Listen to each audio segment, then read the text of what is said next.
19 na araw bago magpasko, inalam ng aming mga news team kung saan mas sulit mag-shopping, sa Baclaran ba o sa Divisoria. At ang budget, ito Ruth, no? 500 pesos lang. At ito nga, pati tayo, binilhan na ng pamasko ni na Cesar Apolinario at Michael Fahatin. Yan, report ng mga ninong natin to. Panoorin po nyo. Subukan nating tumawad, no?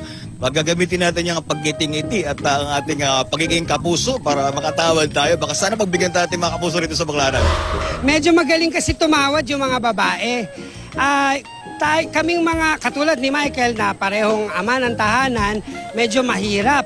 Pero alam mo, ang kailangan lang dyan yung dating, yung arrive na mukhang kawawa ka dapat. Kalahati dapat ang tawad ko eh.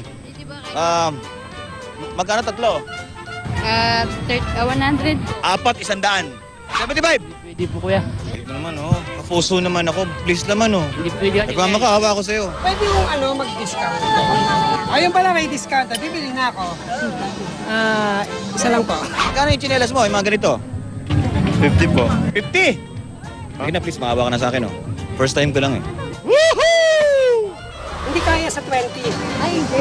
Sasayaw po ako. Hindi pa rin. Maghuhugas ako ng pinggan. Ayaw pa rin.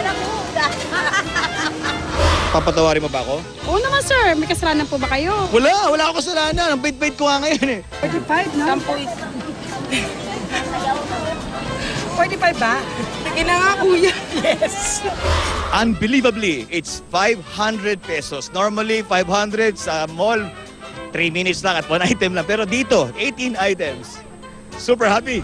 Well, 9 items pero mga magaganda to eh. Magagandang klase. Hinihila ko yung mga tela, ayaw mapunit.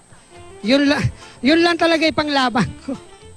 Michael Fahatin, Ako naman si Cesar Apolinario at kami ang inyong Saksi.